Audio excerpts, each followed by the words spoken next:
Welcome to another episode of the Good Guys Podcast. My name is Brandon Nixon. I am a happily married man and a humble father of four. And as always, I am joined by none other than the Honorable, the Reverend Slim Rev, aka Joshua Ezzy. What's good, BD? How you feeling, my brother? I'm good, man. I'm good. I'm here. It's been a few weeks, but I'm ready to rock. Looks like we both survived, bro. Thanksgiving, Christmas, and New Year's, bro. Yes, the holidays are finally over. Families have gone back to their respective homes. The Christmas tree should be down. Mine's not. See, Man, broke listen. the code. Nah, my wife It's got to just be loves. down by New Year's. Nah, my wife loves Christmas, bro. Mine does too, but I don't allow it. You can't put up Christmas decorations until after Thanksgiving. You can't do it before, and they have to be down by New Year's. Bro, you are not within your first rookie contract, bro. I'm still under my rookie contract, bro. There's nothing I can say right now, bro. I'm playing for the next. I'm playing for a max deal right now, BD. You got your max. I got the max deal. I got some leverage within the organization. Yeah, you got some leverage within the organization, bro. Listen, I got to be there first player there. I got to get these numbers up, bro. If you want the tree up, we keep the tree up. It's cool. Hey, we keeping the tree up. Hey, pick your battles. Pick your battles, man. Listen, I don't know if I'm in contract year yet, but I think I got about 2 more years until I'm in the contract year. All right, I understand. Mm-hmm. But anyway, we are back, and we're going to get this thing rolling.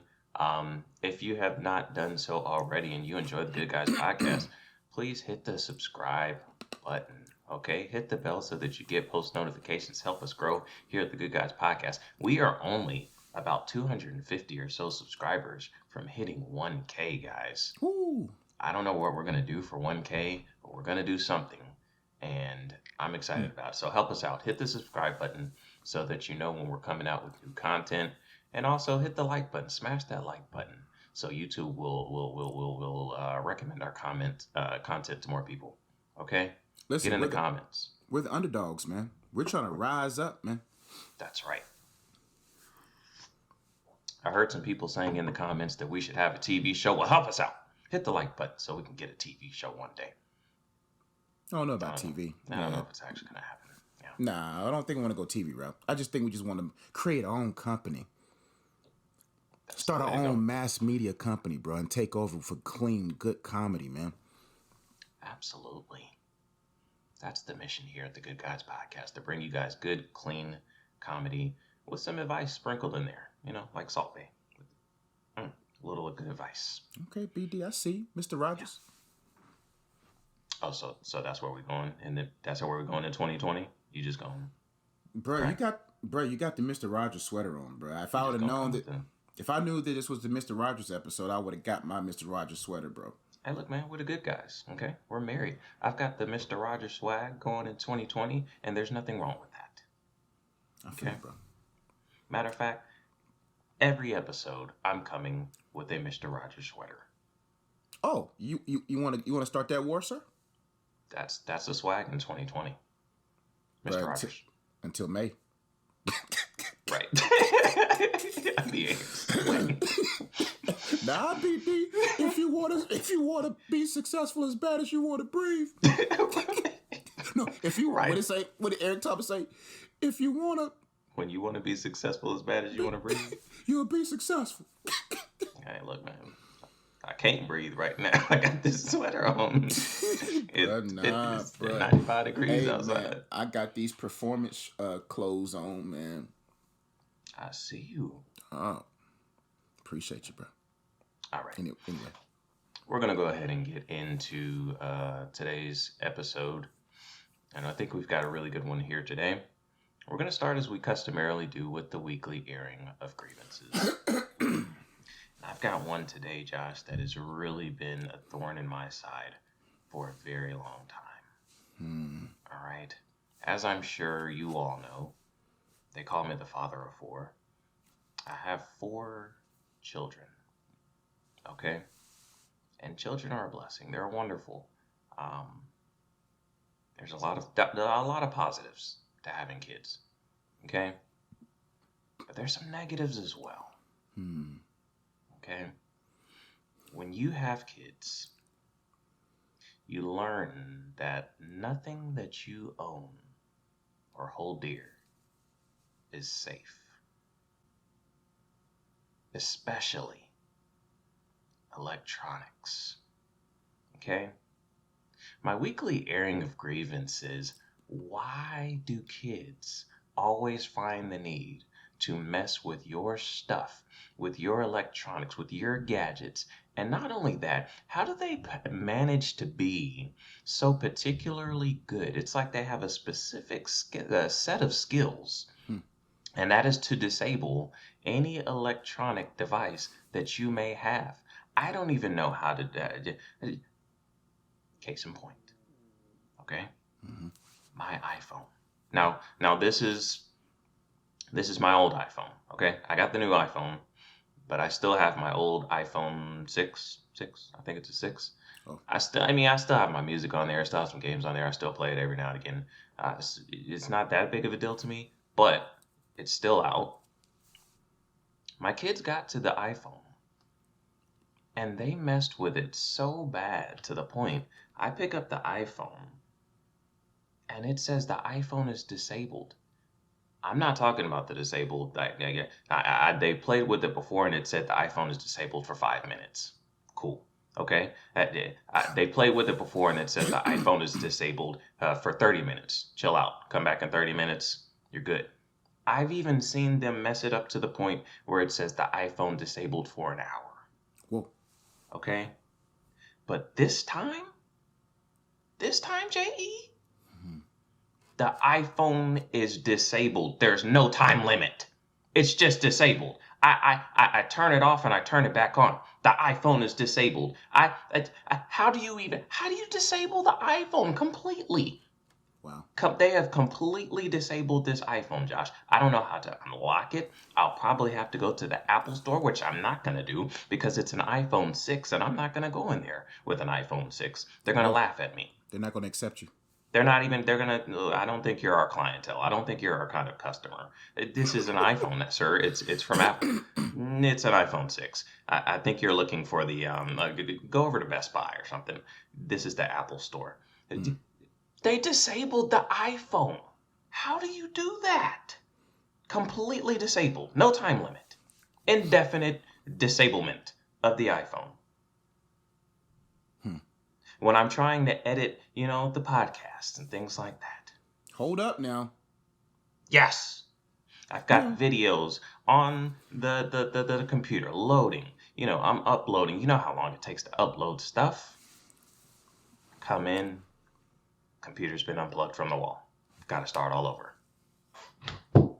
Why?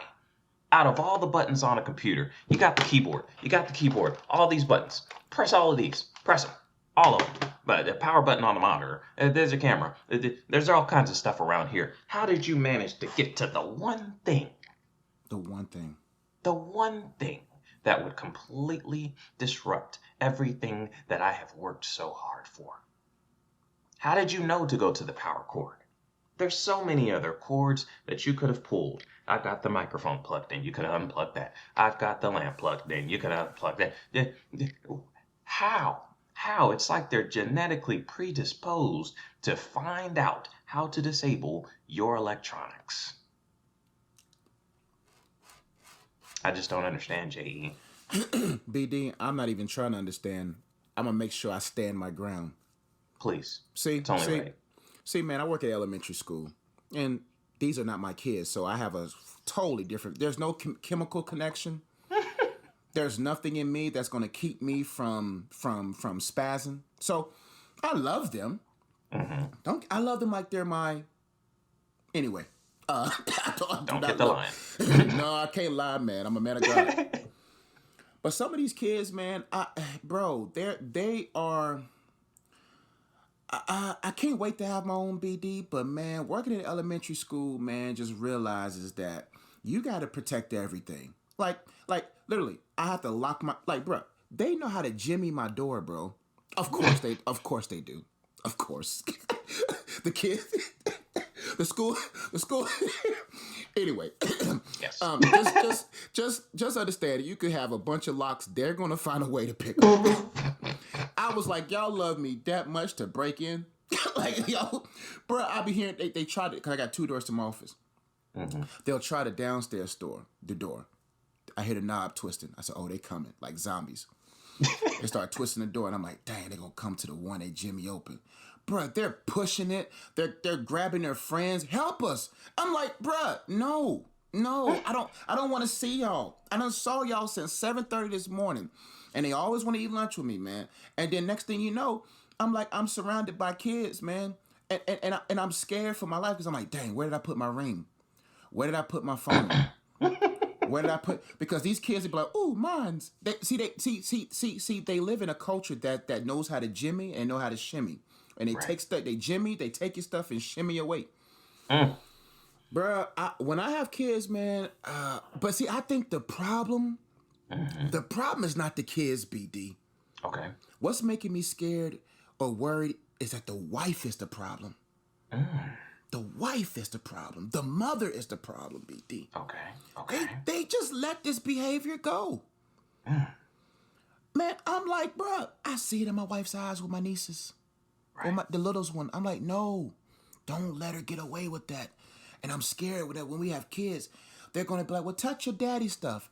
They're just going to... Is there something about men that kids want to... Do they attack your wife's stuff? Do they go after your wife's makeup? Do they go after your wife's electronics? No. She has a whole vanity, desk in her room, with Spotless, the cool LED lights. Spotless. Mess with her stuff. Why do you have to mess with mine? Bruh, it's going to be... I'm going to have this... I'm going to sit them down at 2 months old, bruh. And I'm going to talk to them. I'm going to talk to my kids and be like, look, man, don't come to me 15 years later talk about you dealt with rejection because I locked doors and stuff. don't be talking about no depression and stuff. No, there's just no. That's my orange juice. I'm going to have my own refrigerator. I'm going to have my own stuff because this got to end, bro. This has to end. You cannot just come in and, bro, my phone, these kids at my school, I'm like, why has my phone got a layer of crust and dried up sugar stains? I can't even swipe my phone no more. I'm like, bro, do you not understand your fingers are dirty? Bro, I be walking through the cafeteria, man. It's a war zone, bro. Surrounded by landmines of sticky fingers, bro. I'm like, man, listen. Understand, man. If you're gonna come and give Mr. Ezzy a hug, man, check your fingers, bro. I hate mayonnaise, yo. I hate mustard. and you talking about there's nothing worse when is that mustard on my sweater? Is that mayonnaise on my wrist? Kids, man. I don't know, BD. I'm nervous, man. I want kids, but man, I'm just gonna have to establish systems, BD, to keep me from not going crazy. I'm not abusive. I just know that, oh, you touch that, then there's gonna be an extra lock on the door. Oh, you got through that barrier, I'm gonna put a key code in there. Oh, you got through that. It's it's one of the challenges of parenthood because you want to teach your kids, to be unselfish. You want to teach your kids, to share. No. But at the same time, it's like I want you to share your things. Okay? Share your toys with your brothers. Okay? When it comes to dad, I'm not sharing. Okay, yeah, there will be no sharing. These are my things, okay? That last slice of pie in the refrigerator, that is dad's. Don't ask your mom, can we have that pie for dessert? No, because number one, she's going to say yes, and that is an issue that we have to address. I don't understand. No, you can't have the last of anything. The last of anything in the house, okay, belongs to me. All right? Bruh. I'm thinking, because you got to understand, as a man, we plan our days around these things, okay? If there's one last slice of that sweet potato pie from Thanksgiving Oh and it's in the man. refrigerator, I'm thinking about that all day All day. long. Bruh, my mouth be watery, bruh. Driving home, bruh. And then my wife has the nerve to eat it? Come Bruh, on. come on, man. Come on, man. Like we are at the bottom of the totem pole everywhere. Yes, We are people don't recognize us until we old and about to be dead. that's right. When you see that pie in the refrigerator, Hmm. when you see that corner of juice in a corner, so It's there for a reason. I don't know why the juice in a corner is Hmm. so refreshing, bro. Don't touch it, man. Because we are practical, but women, they get so caught up in the moment. They see their kids' eyes. I can look in a kid's eye and still maintain what I have planned for my day. There's nothing. I There don't is care that. how much you beg. Kids be begging me. I don't care how much you beg. Man, I came in one day with two. My wife probably still asleep. I came from Bojangles with two cinnamon biscuits, Ooh. and the kid in ISS had the nerve Mm-mm. to look at me and say, Mr. Ezzy, you know you ain't gonna eat two. I looked that man in the eye, stuck my fork in that biscuit, and I didn't take my eye off him until I got to the last bit of icing. There's nothing you can do to make me change what I deem makes me happy. Women You, have some kind of special connection, with kids, and it's probably because they carried them in the womb. They no, have it's that. They have a special connection that we don't have. not. Like when those kids ask for my last piece of pie, they've got a twinkle in their eye. They've got a glow to them that a mother just cannot turn down. But they know. Don't ask dad.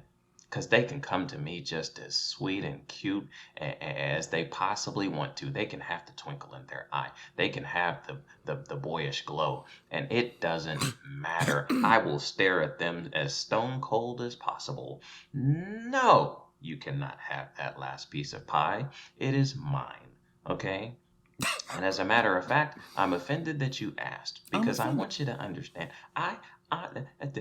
I, okay, I don't think you understand. I don't think kids understand the hierarchy of the home, and I can understand why. Okay, in my mind, I'm the king of the household, but they probably see me cater to what my wife wants and her get her way most of the time. So they probably think that she is running the show, but in reality, or at least in my mind, I run the show. Okay, so that last piece of pie, it's mine. The big piece of chicken, it's mine. Don't you dare ask for the big piece of chicken. Rock talked about this a long time ago. That belongs to the man. Yes, Okay? yes. Actually, the whole box belongs to us, but we're nice enough to share. It's out of the kindness of my heart. Kids got it twisted. They got it They twisted. be like, just because we have multiple TVs and there's one that happens to be in your play area doesn't mean that's your TV. Bruh, I'll I post come it up, up, bruh. yeah, Listen, I'm gonna post up in your room, bruh. Nah, we watching this. exactly. If my wife's watching the TV down there, I'm coming up to your area and I'm watching the TV. And my son has the nerve to say to me, Dad, you just turned the channel. This is on my TV. Why don't you watch your Woo, TV? shoot. I was like, Bruh, this is why I get a Sharpie. time out, time out. My TV. Let me make one thing clear. This TV is my TV. The TV downstairs, my TV. The TV in my bedroom, my TV. All of the TVs are my TVs. Okay? That toy that you just played with, it's my toy. That tablet that you have, it's my tablet. Out of the kindness of my heart and the Yes. generosity in my That's right. That's soul, right. That's right. I allow you to use these items as your father because I'm a good father. I'm a gracious father, and I allow Yes. you to use these things. But make no mistake, young Ward, these things belong to me. Okay, they're all mine. It's all mine. Hey, Shondo. Kids got it twisted these Man, days. bro, I know I'm gonna be petty with my kids. I'm gonna be petty, bro, because I'm gonna teach them through pettiness. I'm gonna teach them through pettiness. You have one time to say that this is your TV. I will be there for hours.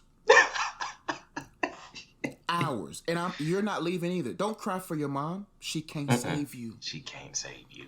Because I'm going to look her in the eye and say, no, this lesson must be learned. And that's one thing. I think it's the women that keeps sound, life-saving, life-changing lessons from materializing in kids' minds at a young age. Don't tell me no when this is a teaching moment. I know I've been in here for 4 hours, but he must understand. I know I've been here for 4 hours. Have not been productive one bit. Oh, man. There was this kid in ISS the other day, man. My pettiness went to another roof. My pettiness went through the roof. Mr. Ezzy, I mean, just talking crazy in ISS, just crying and stuff. So I had to go outside. It was like 26 degrees. Mr. Ezzy, I need my jacket. I said, you got a jacket right now? I need my big coat. Boy, I stayed outside for... I was walking to different places. I said, man, listen, you don't want to come in. And he was like, Mr. Ez, you got a heater in your room. I unplugged the heater. It's going to be cold in here today. Your pettiness knows no bounds. My pettiness has no boundaries. It is from everlasting to everlasting. From the east, as far as the east, as far as the west. It's from the west. When you so get me to that, Joshua so as is pettiness. Joshua. As soon as you get me to pettiness, but there's a lot of patience between. Listen, there's a lot of patience in between. I'm patient, but when you get me to that peak of pettiness, bruh, I will go to the extreme, bruh. Even in basketball, when people be petty with me in basketball, bruh, I take next level. Next level, bro. That's why I'm just gonna have to pray, because it's gonna be tough not to be petty, BD. Did that one time? I texted you one time and I sent the perfect animal emoji for pettiness. I sent you a porcupine. He's like, I was like, what is this? That's a porcupine, bro. Porcupines are petty, bro. Okay, petty porcupine. Ah, that sounds so soft. Anyway. All right. Well, that's enough of that. I had to get that off my chest. I'm sorry. It built up. I had some time off over the holidays. Kids was just, the kids will try you, man. Man, why do they want to try you, bro? Like, and man, the thing about these kids at my school, man, they try you like an adult. Then when you clap back as an adult, they start crying. I'm like, no, don't cry. No. You tried me as an adult. No, you don't come at me because they be watching these TV shows. They be around me. They listen to these thug rappers and they think they can come try you. Now, I don't put my hands on them. I just try them with a vocabulary that their minds can't comprehend. Exactly. And when their brains get jumbled, Mr. Ezzy says some big words. Yeah. And they start crying. I'm like, bro, why you crying, bro? Or when I tell them facts that, man, by 13, you may be in prison. by 17, not 13, I'm like, at 17, bro, you ain't gonna make it acting like that. Mr. Ezzy, I'm going to prison. Bruh, you can't read. Oh, God. No, man. They got, it's when you're patient over time, you be patient. But then when they start getting all feeling themselves, because they think Mr. Ezzy's super nice, I'm like, look, man, you keep acting like this, and you come, I'm trying to get stuff done, and I see you in ISS all the time. There's other kids I'm trying to help, and you got to hold me up all day? Bruh, read a book, bruh. And I put the book in front of them, an easy to read book. I'm like, bruh, you can't read that? This is a horse. You can't read that, bro? It's got a picture right here of a horse, bruh. You saying house. That ain't no house, bruh. That's a horse. Oh, man. I gotta get real with them, bruh. Cause I'm like, bruh, man, you setting yourself up for failure, bro. All jokes aside, somebody got to keep it real. That's the problem, though. Don't nobody keep it real with them, and they go along thinking that's cool. And them people, and they'll let you. I don't want to turn into a racial. They'll let you slide right on through, not being able to read and tell what the difference is from horse and house. And they'll, oh yeah, Johnny, you're doing fine. Yep, No, you're good. And then when you get to the real world, they're like, bro, you can't read. You can't do nothing bro. for These me. these kids walking like penguins because they got them new Jordan 11s. Walking like penguins, talking about I don't want no creases in my Jordans, but you can't read a book. If I asked you to spell Jordan with the Jordan still on your feet, you still probably couldn't spell Jordan. That's crazy, bro. Bro, take your shoe off and read the name on the back of it, bro. That's why you got to be petty sometimes. You got to just say, you know what? You're going to prison at 17 if you don't change your ways. And I'm going to come visit you because my pettiness has no bounds. I will testify against you. Yes, Your Honor. The boy couldn't read house between horse. Lock him up. I'm just joking. Lock him up. No, I'm joking. That's why I'm in the community and the schools saving these kids, man. It's good, man. It's good work that you do, my brother. Oh, yeah. All right. We're going to go ahead and transition into the substance portion of the podcast. What are we talking about today? Oh, yeah. We're talking about attraction. Are you attractive enough? Okay. It's gonna be heavy. Okay. Not too heavy. Just enough to get you to think about life. Today we're gonna be talking about, are you attractive enough? Do you have holistic attraction? How attractive are you really? There's 3 things we're gonna talk about today. We're gonna talk about what does it mean to be attractive, what you must do to boost your attraction, and number 3, signs you're attractive enough. My goal is to get done with this in 30 minutes, and I shall.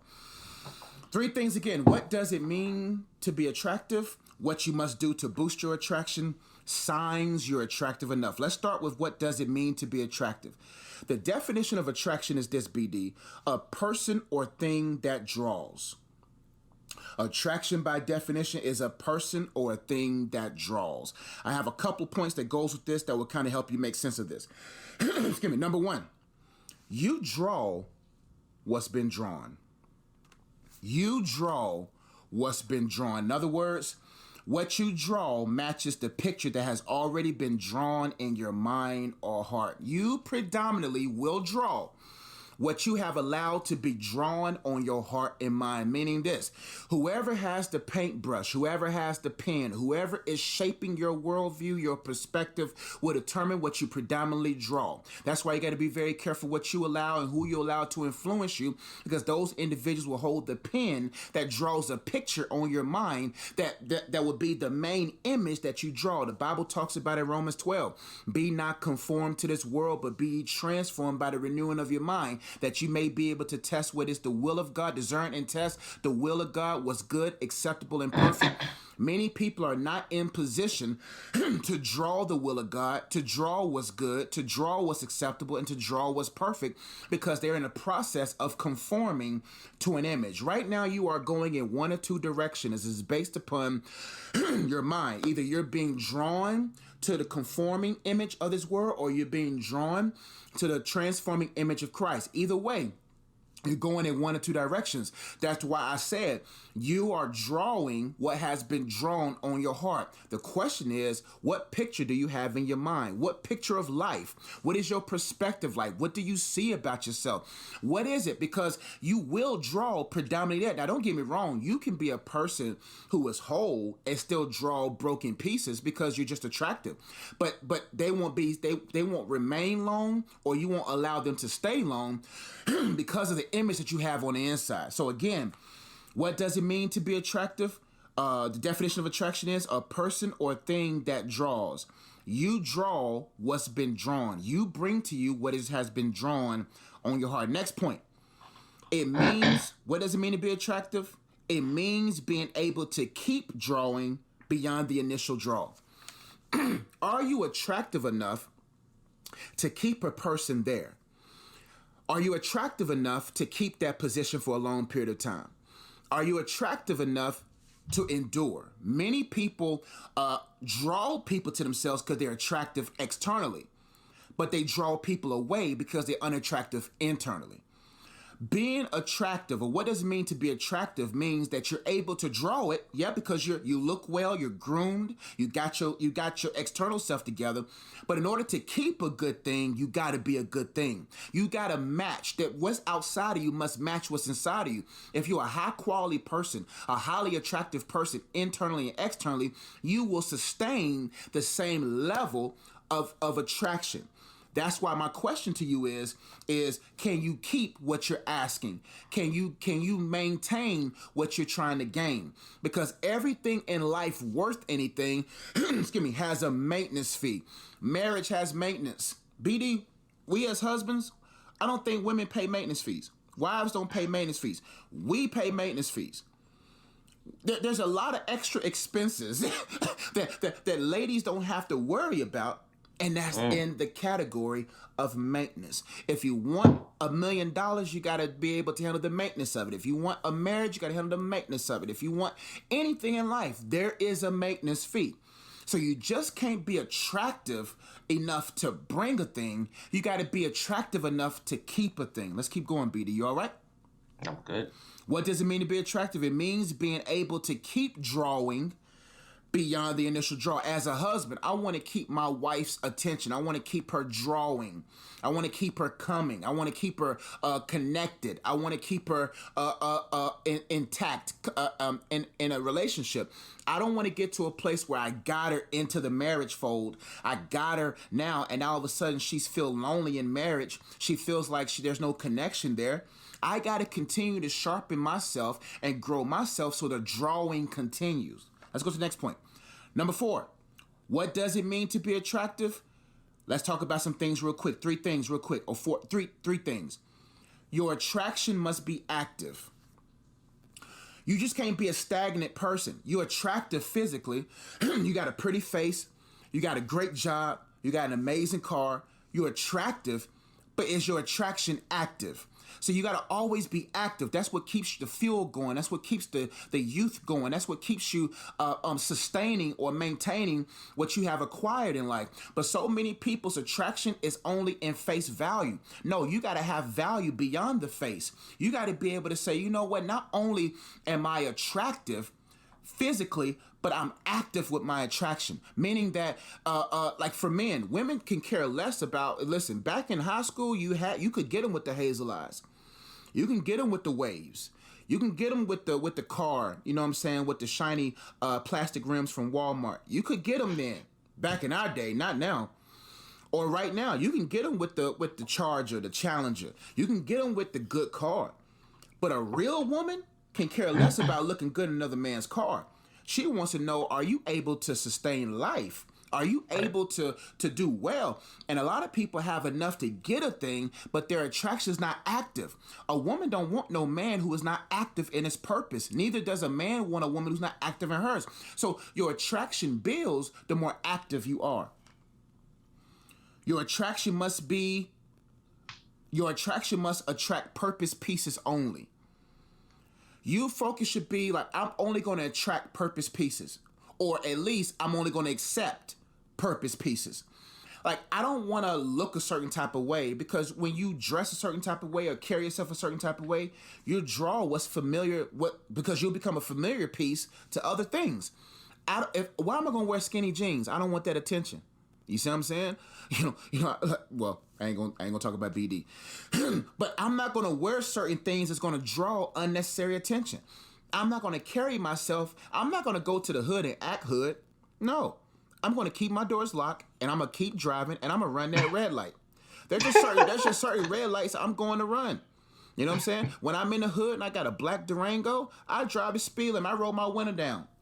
I put on my CMS badge. I do everything so the cop knows I'm trying to get to the good side of town. I am not, because, bro, I'm black, I'm big, and I'm bald-headed. And I got a beard. I match somebody's most wanted. You know what I'm saying? So what I do, I roll my window. I don't care if it's 22 degrees. You gonna see me. CMS. Oh, okay, sir. Keep going. Yep. I don't have no drugs. I have nothing. So I'm not going to go to a place to create a fictitious character And because I'm gonna attract that, I'm gonna draw that. So your attraction must attract purpose pieces only. You should say, I'm gonna position myself to where people of purpose, things of my purpose, will be drawn to me. Last but not least, for this point, your attraction, BD, must be intimidating. Your attraction must be intimidating. Certain people will be attracted to you externally, but your internal attraction should be intimidating. Not demeaning, but it should be intimidating. I can't marry no one like you. Oh yeah, you out of my league. You're supposed to be out of a lot of people's leagues. You cannot be in a certain league. Like if you playing in the G League, you will never play LeBron. It's that simple. You will never get a chance to cross LeBron if you're in a D League. So when you are LeBron, if you're a Kawhi Leonard in a higher league, you're not going to step down and play. They may be attracted to you. They may want to play in the NBA, but you'll never play in the G League. You see what I'm saying? And so what I mean by that is play in your league. Execute in your league. You see what I'm saying? It's going to be intimidating. You're supposed to be intimidating to certain people where they don't even think about it. You cute, you handsome, you got your life together, but some people going to look at you and be like, yeah, she ain't going to think twice about me. He ain't going to think twice about me. He's out of my league. She's out of my league. Anything on those points, BD, before I move on? Yeah, that's a good one right there. When we talk about attraction and things like that, hey, you don't want to be attracting everybody. Yeah. Like, you know what I mean? Like if you're starting a business and you need to know who your clientele is. That's right. Everybody's not your clientele. So, you look at the difference between a Honda and what is it, Tesla now? The Tesla or a Ferrari or whatever the case may be, they got different markets. Different okay? markets. So, a Honda's trying to attract a certain type of person. Ferrari's trying to attract a different type of person. You don't want to be attracting, the Hondas of the world. You got a different clientele. So just because you walk, through the hood or whatever, and dude's not checking you out or stepping to you, that's fine. That means, like Josh said, like your presence is intimidating to some people because they know they're not on that level. Certain people with like a 450 credit score and in between jobs not gonna walk in a Ferrari dealership because they know they can that's smell. intimidating. That's intimidating. They're gonna know that I'm not about this life as soon as I walk through the door. Yeah. If you're not carrying, if you're not carrying a duffel bag in there, they know you ain't. Exactly. So, the way you carry yourself, the individual that you are, the aura that you give off, should intimidate some people because that's the wrong people that you don't want. The right person is going to be like, okay, I need to come correct. I need to make sure I got my game together before I step to him or her. So, and we all know what level everybody is on. We can look and see what level. If I see your skirt a certain type of way, I know what level you on. And don't try to mask it as, well, I'm trying to be cute. Nah, you not. You know what I'm saying? Like there's certain type of men that are not going to be attracted to certain type of women. And there's a certain type of women, there's certain type of man that a woman not going to be attracted to. It's just because we are purpose people. Like I got to pick pieces that helps my purpose.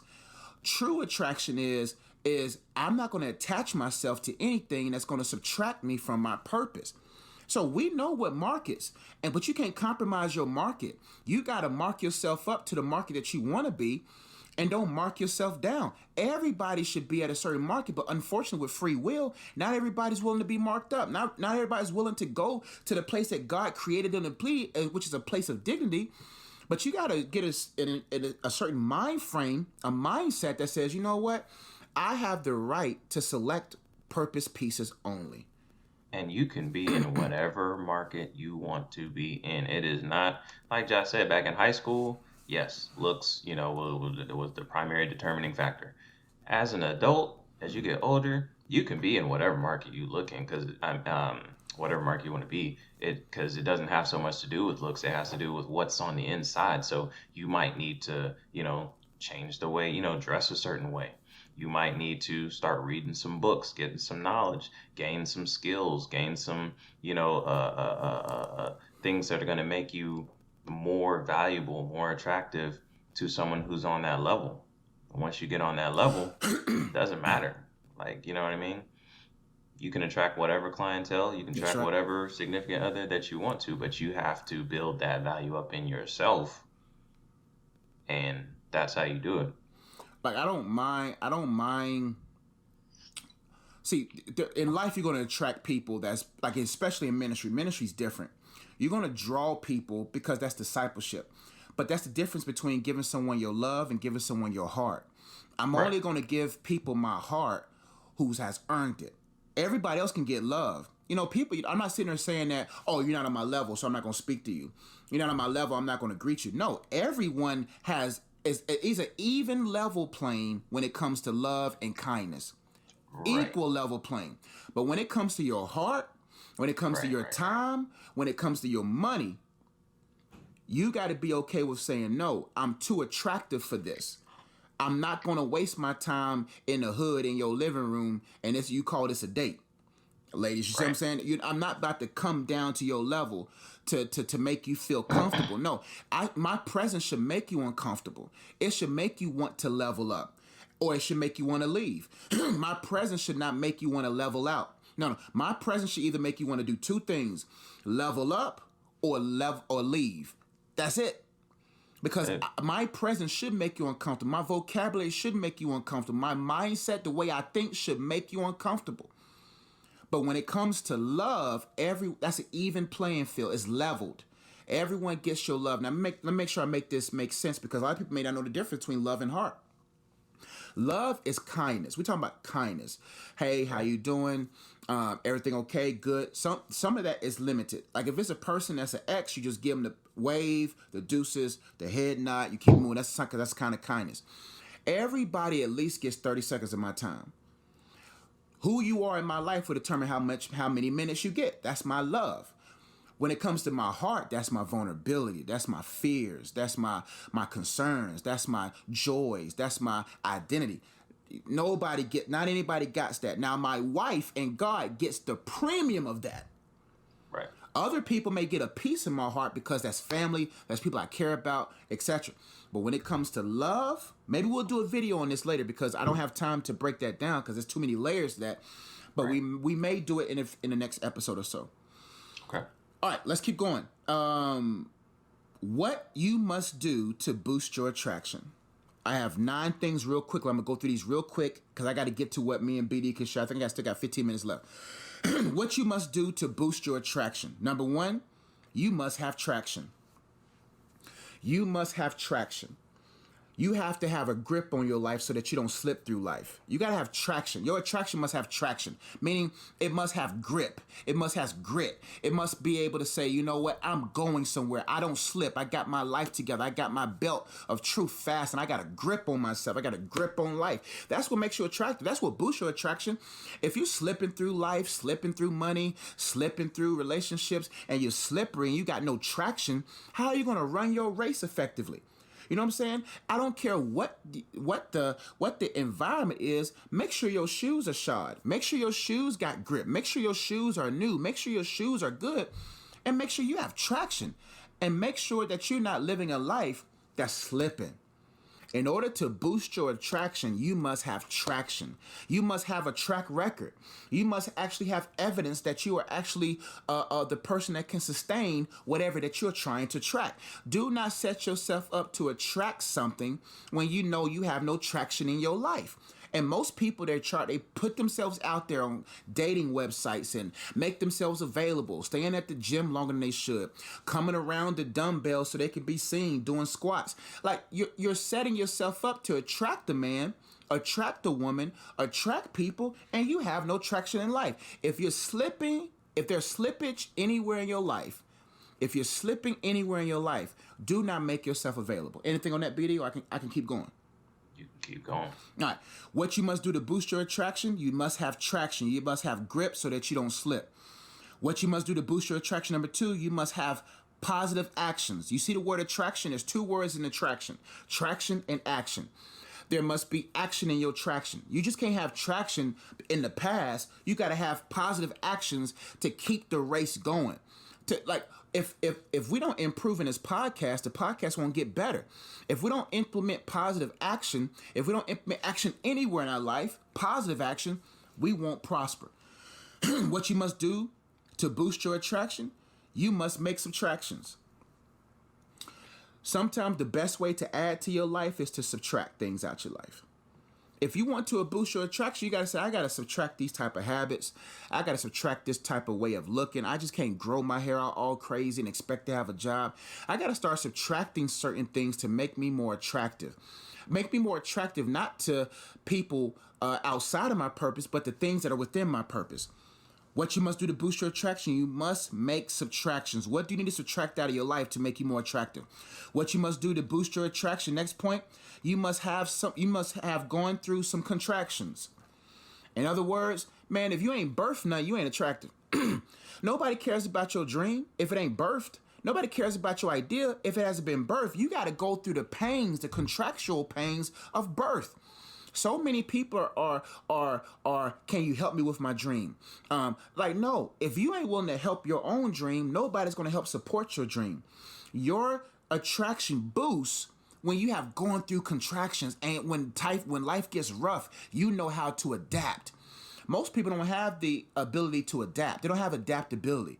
Like you got to be able to go through life. A lot of people have ability, but they don't have adaptability. Like life is going to throw monkey wrenches, curveballs, and you got to learn how to adapt. So in order to boost your attraction, you must have gone through contractions. You know what it's like to birth something, because a person of purpose already have birth things. They already birthed things, and that's what's going to make you attractive. What you must do to boost your attraction? You must make proper transactions. You got to make proper investments, not just money. What boosts your attraction is you know how to make proper transactions. You're good with your money. You're good with your time. You're good with your attention. Those are three things we pay every day. We pay through money, we pay through attention, and we pay through time. Those are valuable assets. Where you spend your time, where you pay your attention, and where you spend your money shows a whole lot about you. In order to boost your attraction, you got to make proper transactions with your money, with your attention, and with your time. Not everything deserves your time. Not everything deserves your attention, and not everything deserves your money. Anything on that, BD? Keep right on going. What you must do to boost your attraction, you must know how to avoid distractions. That's self-explanatory. Distractions will come against your marriage, against your ministry, against your money, against your mind. And you got to make sure you know how to avoid distractions all the time. Woo, bars. What you must do to boost your attraction? You must be good with interactions. Nobody wants to marry nobody who don't know how to be, who are not people. Like, the higher you go, you have to understand people. The more successful you are will determine how successful you are in interactions. If you want to be attractive, you don't want to marry somebody and you got a career and y'all have those career functions and he don't know how to carry himself. She don't know how to carry herself in certain environments. You boost your attractions when you know how to become all things to all people, that you might win some. What you must do to boost your attraction? You must be good with, I already said that. What you must do to boost your attraction? You must be able to do extractions. I know, BD. See, when you get a preacher the substance category, we'll find every word. I'll sift through every word that'll make sense to at least one.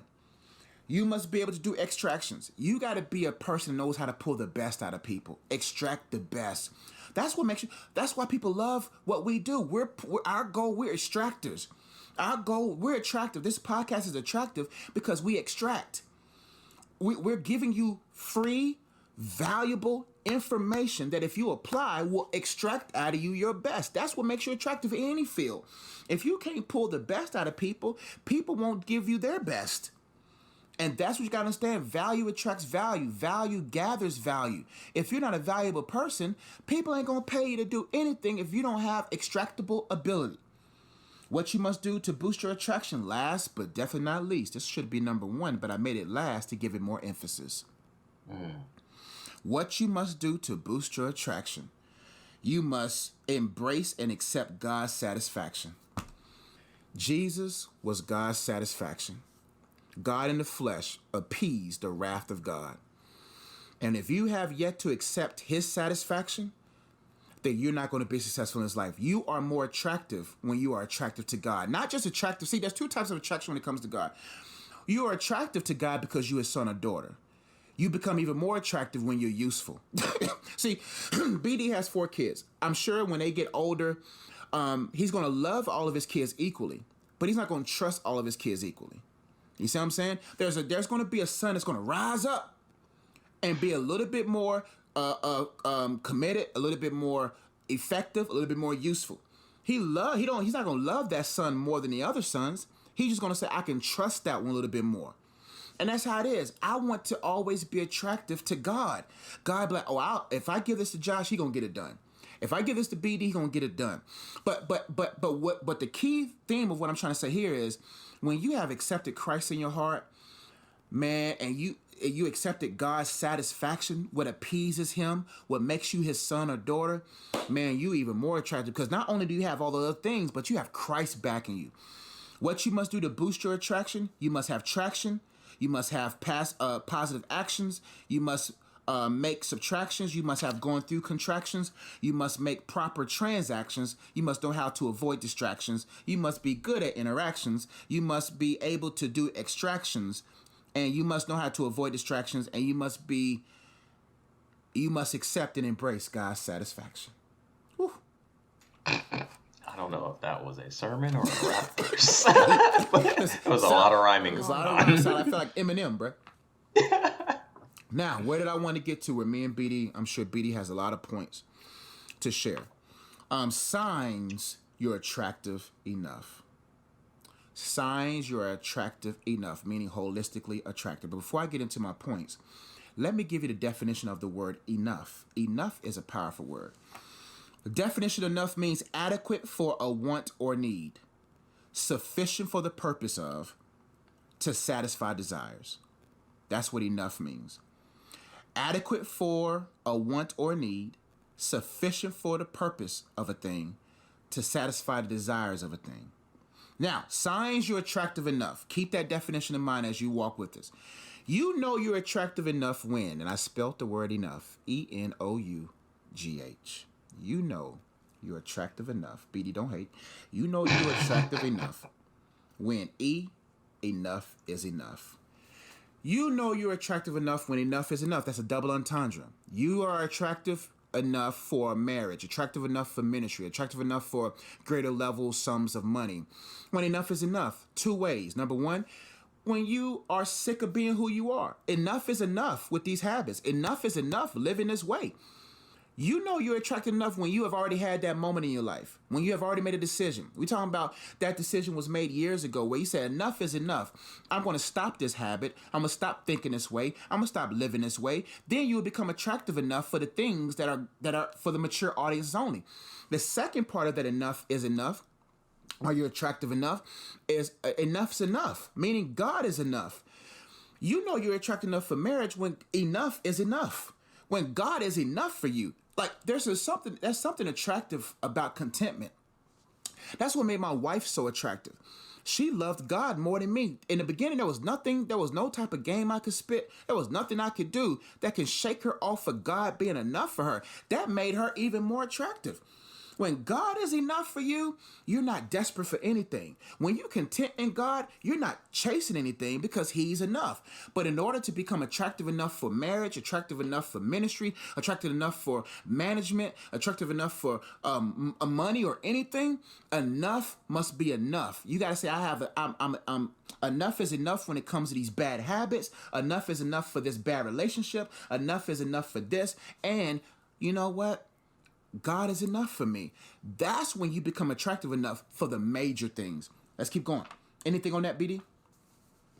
Nothing major, but yeah, that is, I think that's a major one. I know, speaking from a male perspective, when it comes to a female, like that is one of the most attractive things is when, something that's not necessarily attractive is when you meet somebody or a female and she's like immediately just latching onto you and she's just like all into you, like, you know what I mean? Mm-hmm. Like it's kind of cool for a quick second, but then it's kind of like, and that's where that, enough is enough. Like when God is enough for you, when you are content in God and in your relationship with God, no matter what dude comes along, you're going to be like, hey, you're cool, but I'm good. Like, you know what I mean? So you're not going to have that clingy trait, that latching on trait, and that's gonna make him chase you.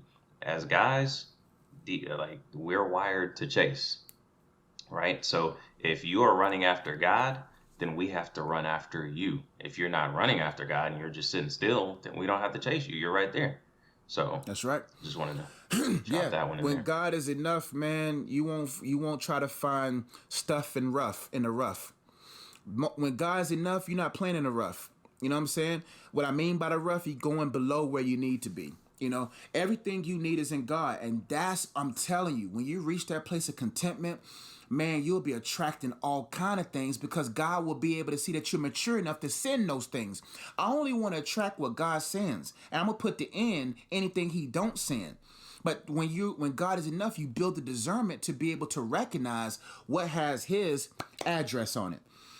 Another E, you know you're attractive enough when you are emotionally intelligent. Nobody got time to be around somebody who does not have emotional stability. You got to be able to have emotional intelligence. You got to be able to know how to move emotionally. You got to be able to know how to give empathy, how to see the bigger picture, how to see things. That's what makes you attractive, especially in a marriage. If you don't have emotional intelligence in a marriage, and you don't have a high EQ, and you don't have a high understanding of people and emotions, anything, you're not going to be successful in anything, especially if you're a manager of people. And as husbands, we are managers of people. as leaders, men and women, you're going to be managers of people. And in order to be attractive enough to attract the big things, the big stuff, you got to have emotional intelligence because you know who's going to give you those big stuff? People. And if you're not good with people, people ain't going to be willing to give you anything. You got to be able to pick your pockets, knowing who you're around, knowing what's around you and the emotions in different people, and be able to serve empathetically those emotional needs so that that makes you attractive. That's why people love talking to me because I'm a coach. I give good advice, but my emotional intelligence is at a high level. So when your emotional intelligence at a high level, you won't block your blessings because you'll treat everyone equally. You'll treat everyone with dignity, and you have empathy for everyone because you understand emotions, you understand nuances, you have a certain level of emotional intelligence, and you don't just want to have a good IQ, you want to have a good EQ. Okay, nothing on that, BD? I'll keep going. You know when you're attractive enough when no means no. No means no. You know you're attractive enough when no means no to you. If you're not able to tell yourself no, you're not going to attract big things. Even if you attract the big things because you're attractive externally, you won't be able to keep those big things. Because those sinful habits, the Bible says, lay aside every sin, every weight and sin. Weight and sin is two totally different things. Sin is sin, but there could be weights that's unnecessary, but they're not sin. They're just unnecessary weights. You know what I'm saying? They're unnecessary things that you need to lay aside and strip yourself of so you can run your race effectively. No must mean no. If you want to be really attractive enough for whatever it is, the stuff that you want to have in life, or the situations or position you want in life, you got to be able to tell yourself, no, I can't eat that. No, I can't do that. No needs to mean no. And no must mean no privately, or you won't be able to use your no correctly publicly. Most people know how to say no publicly, but they don't know how to say no privately. It's what you say yes to privately that will make people say no to you publicly. Anything on that, BD? Next N, you know you're attractive enough when you have no needs. That goes with enough is enough. No needs. Nobody wants to be around a needy person. You know you're attractive enough when you are content in God and content in yourself. Next point, you know you're attractive enough when you're one and only. That's for marriage. You're a one and only person. You don't want no sides. You don't want no side pieces. You don't want no sides, man. You good. The main dish is the main dish. And most people, they leave their 80 for the 20 and they lose the 80. And then when you recognize all you have left is 20%, now it's too hard. It's too late to try to get the 80. So what I'm saying, you got to be a one only person. That makes you attractive. Faithfulness makes you attractive. And that's dangerous because being faithful makes you attractive to other things as well. Because there's some women out there, some men out there that can't stand when you don't attach yourself to their baits. So in order to, you know you're attractive enough when you're a one and only. Anything on that, BD? Yeah, that one I think skews towards the men a little bit. Not to say that there aren't women who go through the same thing, but that one for sure, as a man, like before you talk about being attractive and for like a marriage type situation, definitely make sure that you are prepared for that being the only person that you're going to be with for the rest of your life. I think a lot of times, we don't really, you get caught up in, oh, the marriage and the wedding and all this stuff like that. Take into consideration, make sure you're ready for that to be the only person. And like Josh said, that's a good point. When you are that person and when you are like all about your wife and you repping your wife and you're good, that makes you attractive to other females. I don't know why, but it does. They be that's when they want to try you. That's when they want to So, try you. regardless, still keep your guard up. Make sure you strong. Just that you got to be ready for that to be your one and only. You gotta listen, man. Don't get so infatuated with your boo that you don't got your mind right. Because I'm telling you, man, you got to be mentally strong, and you got to understand, fellas, that your wife ain't gonna have everything, but she will be your everything. Okay, so what I mean by that is there's going to be women that's going to have better assets than your wife. That's just common sense. That just is what it is. But when you recognize this is the one that God has for you, then you'll be like, she has everything you need for you. Right. Because if you don't have that mindset now, the next big booty this and the next big this and that and or slimmer this or whatever that comes walking around, you'll be thrown off your balance because you haven't allowed your mind to be renewed to see your wife for who she really is. Your wife was not meant to be someone to sex. Your wife wasn't meant to just be only that. You see what I'm saying? Or to be only a person of pleasure for you to make your food and stuff. She's a person. That's what we talked about. You got to be an extractor. You got to be focused on, I'm only here for you, babe. And I'm here to extract out of you every single thing that God has placed in you. I ain't worrying about nobody else. But if you don't have that mindset, man, then women will come try you. And it is what it is. You're going to always be more attractive because women, if you are about your wife and they can see that you're faithful, they feel like, I want you. Because if you this way to her, you'll be this way to me. But any man you pull away from your family lied to you through their actions. You see what I'm saying? Because a real man can't be pulled from his wife. Can't be. So any man you pull from another woman, you lost. Because at least she getting half. Anyway, you know you're attractive enough when the other you're one of a kind. It's that simple. If you're a copy of somebody else, you just cut your value in half. It's simple as that. You are attractive enough for the big things when you're one of a kind. You must be one of a kind. You must be okay with being you. Because I only want what God has exclusively for me. I don't want what God has for BD. I don't want what God has for anyone else. I want only what God has for me. So in order to be attractive enough, you got to be one of a kind. Anything on that, BD? Next, you know you're attractive enough when you're underneath the right accountability and you understand the things of God. That's what makes you more attractive enough. Listen, you got to be under the right kind of accountability. You can't be underneath someone that's in characters underneath you. You see what I'm saying? You got to be underneath someone that's proven. You got to be underneath someone that'll be willing to check you. That say, man, you tripping. Man, you doing this wrong. Young lady, you ain't doing this right. You got to be underneath the right accountability because accountability will make sure you're not audited by the IRS. You know you're attractive enough when you understand the things of God. Because if you understand the things of God, you'll understand the ways of God. If you understand the ways of God, I don't even have nothing else for that. Anyway, when you understand the things of God, you'll be able to manage anything because He holds the definition of everything. If you understand how God does things and how God wants you to do things, you will become even more attractive even in the world of sectors. Because if you work unto the Lord, you will always meet the expectations of your managers. If you work unto the master, you will meet every expectation of your managers. So if you know the things of God and you work according to the Lord, you will exceed the expectation of others. Look at Joseph. Look at Daniel. You see what I'm saying? These individuals, Moses, all them superseded even in the world sectors because they did things unto the Lord. You know you're attractive enough when you're submitted to God and you're constantly growing. That's self-explanatory. And H, You know you're attractive enough when you're held up by good habits. Look under you. What habits are holding you up? You are only the sum total of your habits. You will never go beyond your habits. You know you're attractive enough when enough is enough and you're emotionally intelligent.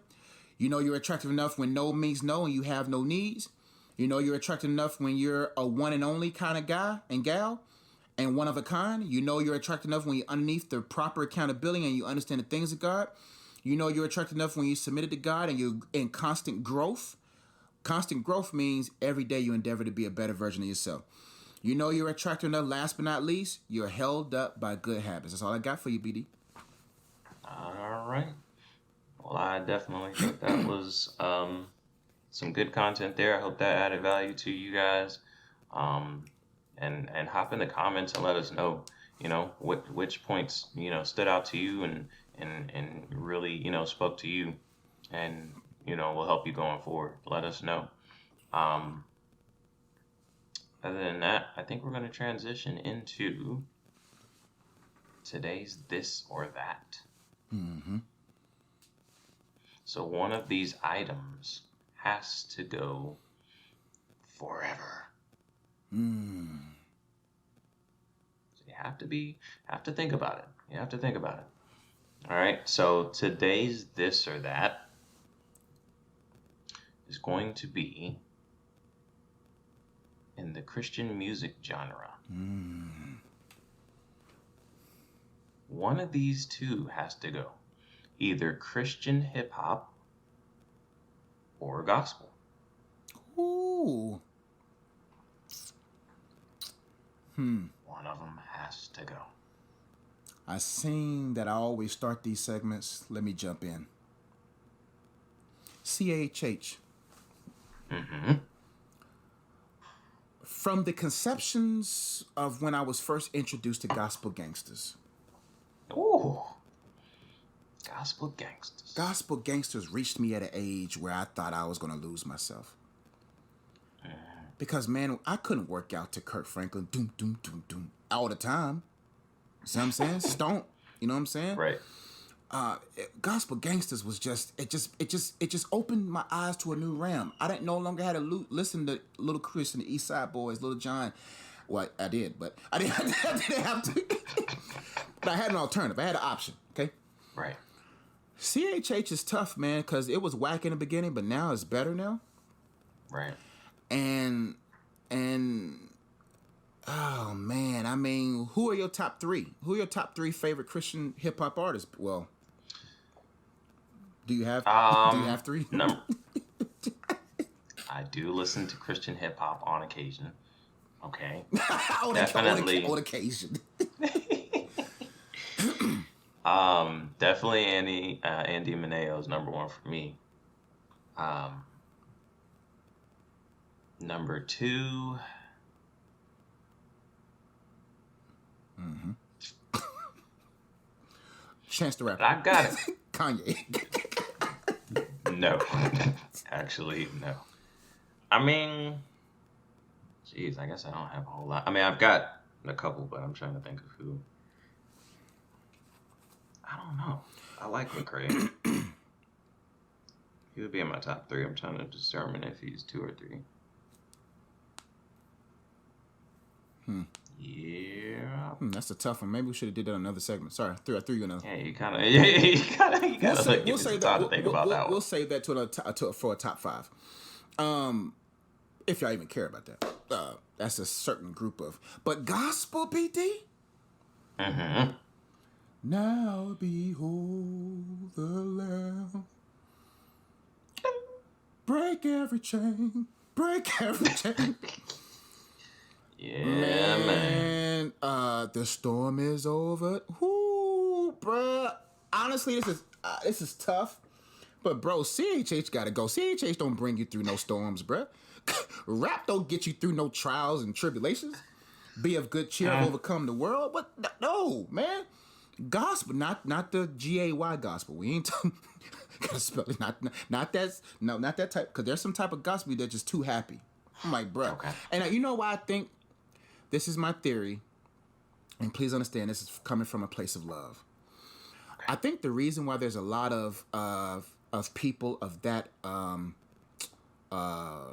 lifestyle in gospel, men wise, because God is considered a male.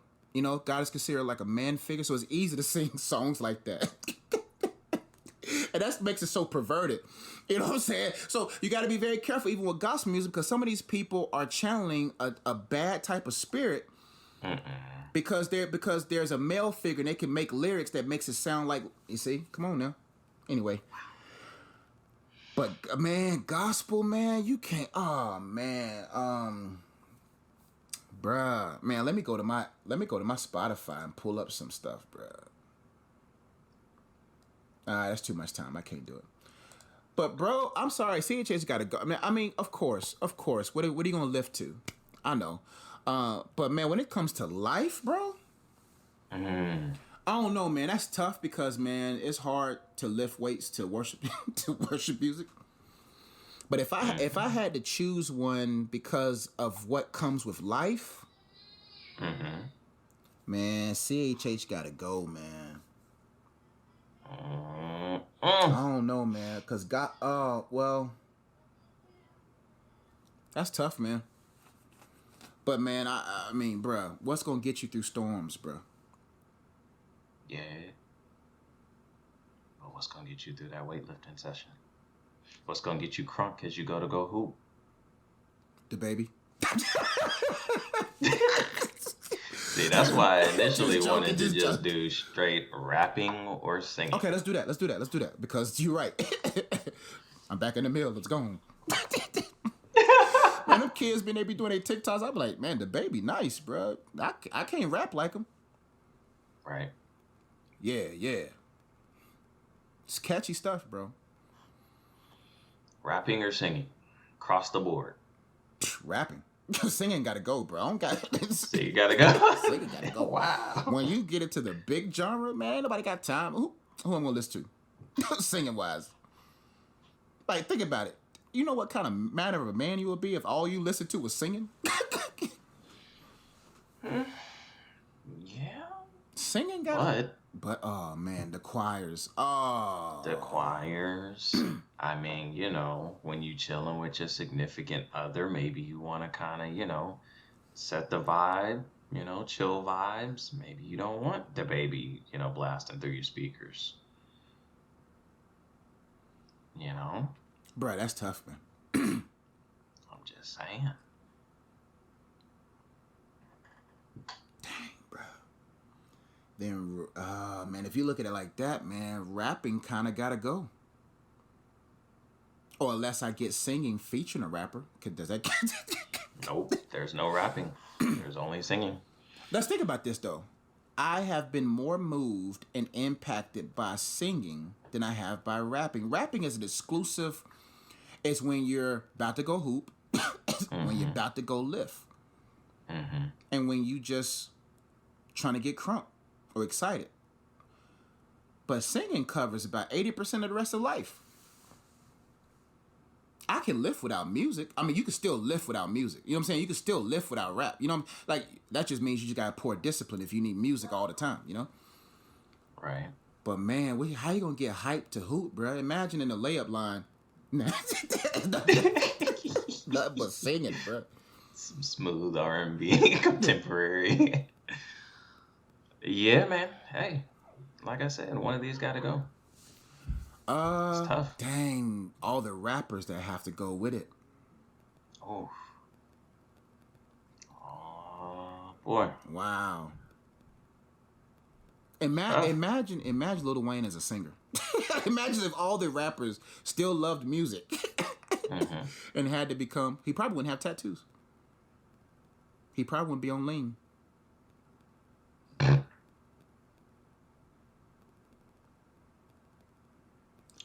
One's got to go. This or that. This may be the first time in history.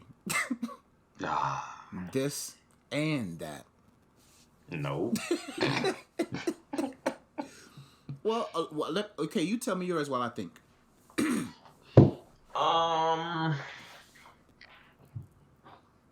It's tough, man. That's tough, bro. Like, I really need both. I need both. There's just a time for both. Which one gets But the bulk? Which one entertains you or helps you the most?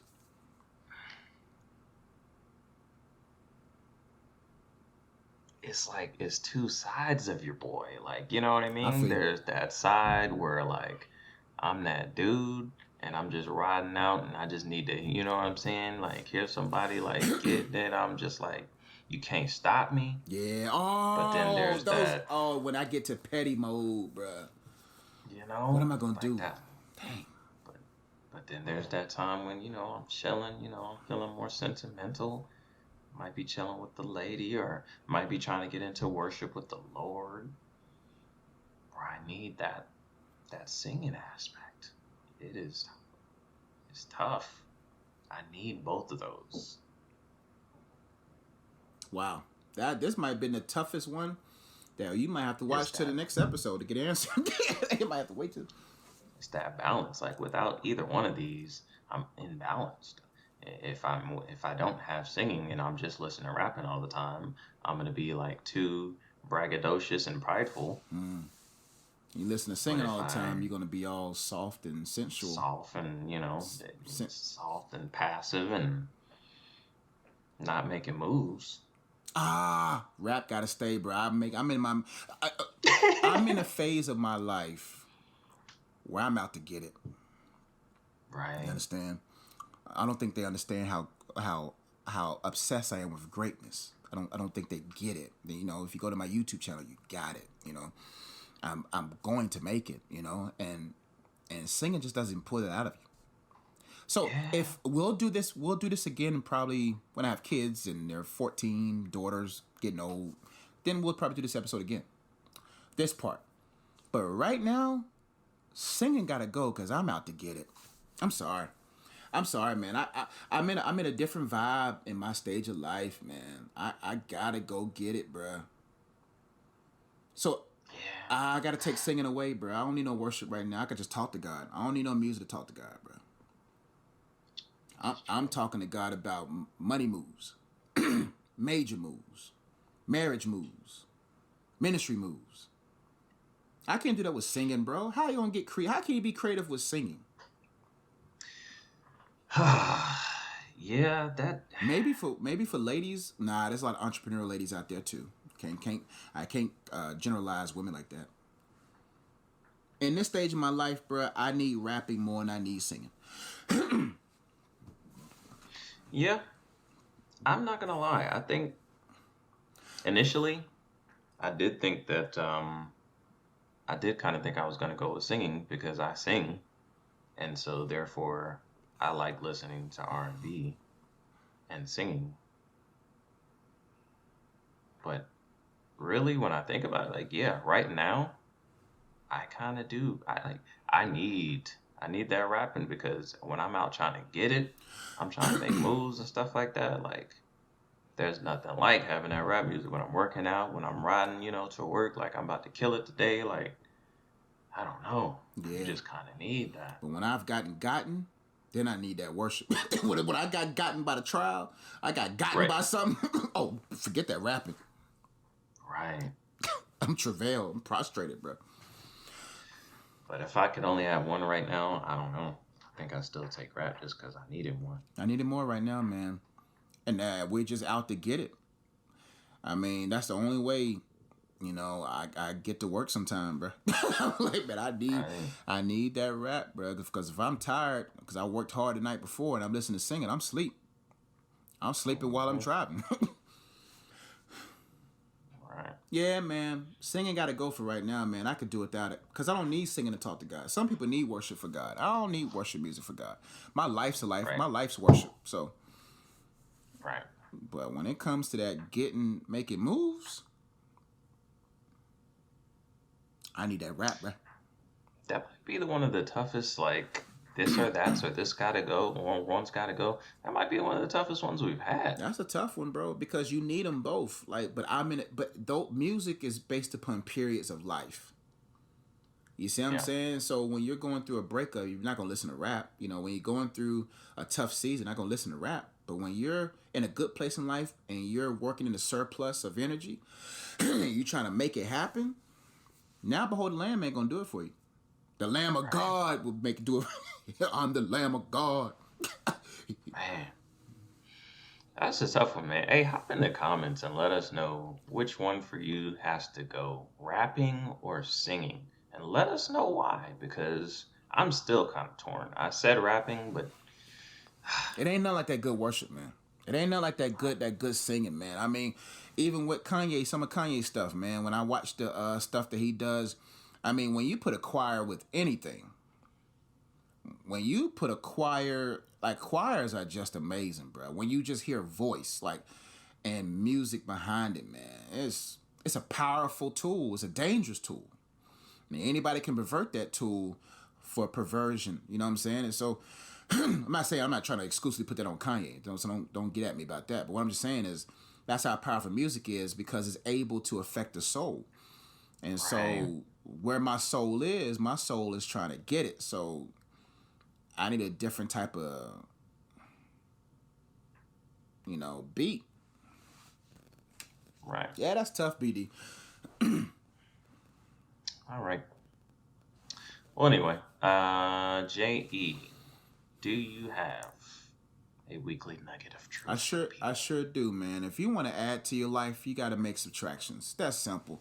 The best way to do addition is through subtraction, and a lot of people out there are self-sabotaging themselves because they're afraid to remove things. Listen, man, life is, you only get one shot at this, man. And I don't want to live a life, and I get to God, the number one thing that fears me above anything outside of the fear of God is to stand before stand before God, and God shows me everything I could have done, everything I could have attracted.